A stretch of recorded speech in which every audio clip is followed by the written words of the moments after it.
Hello, Seesaw teachers. Today we're going to talk a little bit about Booksnaps. Now, if you don't know what Booksnaps are, I'm going to talk about that. I am also going to talk about some ways that you can use the new activities with Booksnaps and how you can use different devices with Booksnaps. Okay, so the first thing I want to go into is what is a Booksnap. So a Booksnap is where you take a picture, and maybe if I tap on one of these, you can see an example here. So you take a picture from a book that you are reading, and you let the kids choose which page they want to share. And this is important. If they just take a picture of the cover, or if they just pick the picture that you shared, it's not quite the same thing. And what they do, and this is a fiction example, is they can add words, and it could be important quotes, it could be words that are important to them, and then they add emojis. After they add those things, then they record themselves telling about what's happening in the book and why they chose those emojis or those words. And so, in effect, your kids are using comprehension skills. They're also making connections to the book, right? They're zooming in close on certain words and important things they're learning.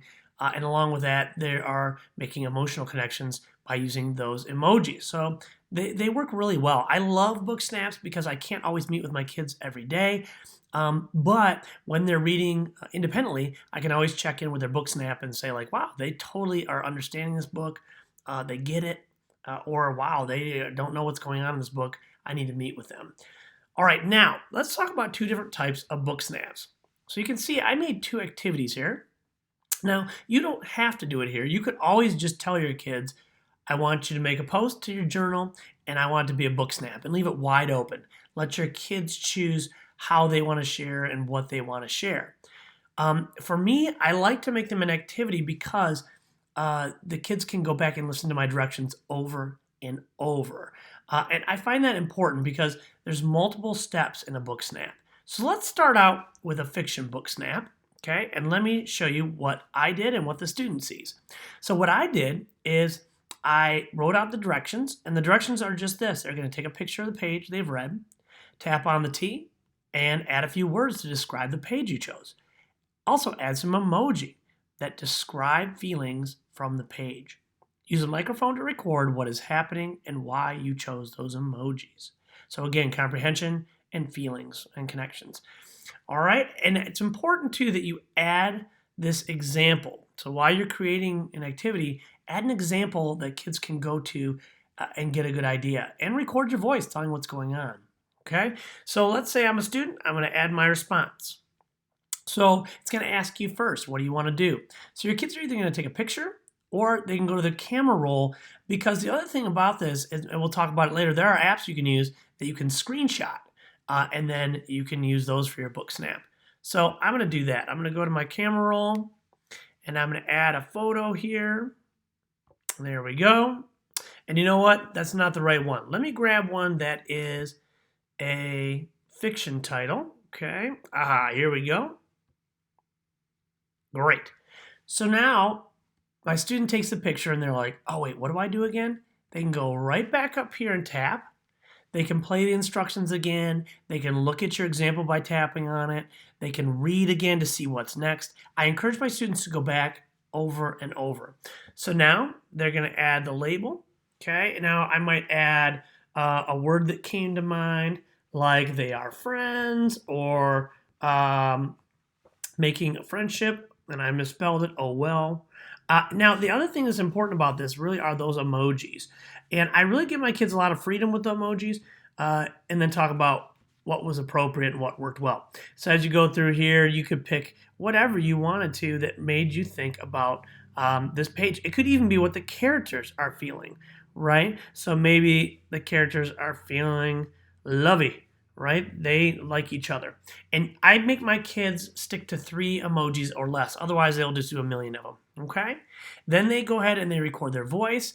And they can either just record, or it's kind of nice if you use the pencil and then record, at least on iOS. You get this little arrow and you can point as you're sharing. I make sure that my kids share the title of the book.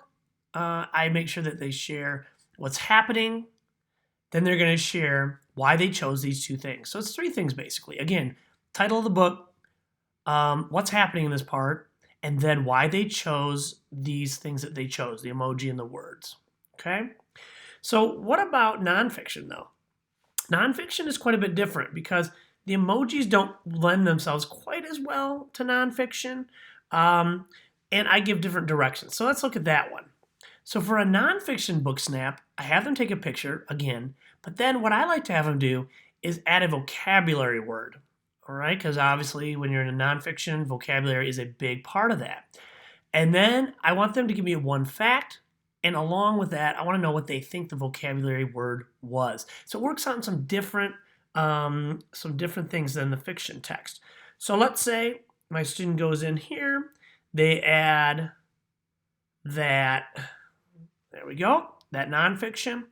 So again, they can go right back in here, look at the directions again. Oh yeah, now I have to add a vocabulary word. So maybe they want to add atmosphere, okay? And then I just want them to guess what that word means. And they can say, I looked in the index or whatever, or in the glossary. That's fine if they want to look in the glossary to find out what the word means. And then share a fact that they learned. Okay, so very simple, and that they can go right back in. Now, this is a great way for you as the teacher to do a check-in with the kids. Really quick and easy. Now, what I was using there for those screenshots was Epic, which if you've not used Epic, it is cross-platform, great app for digital reading, and it's free for educators. You can do this easily with paper books.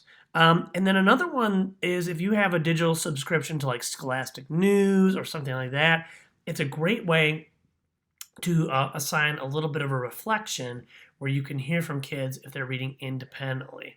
What I would like to do, and I've not done this yet, I would even like my kids to do book snaps on each other's writings. I think that's great feedback that those kids could give one another to say like, wow, when I read this, it made me think of this. And here's an emoji that it made me, here's how it made me feel. I really like that idea of not just doing it with authors, but also with authors in your classroom. All right, so that's a basic on book snaps. I will have links in the comments below. I did a podcast about book snaps, and also Tara Martin, who is the originator of this idea of book snaps. She has a great website too. I'll make sure I include those down below in the comments. All right, hopefully this will help you out in your Seesaw instruction, and you can use this with your kids.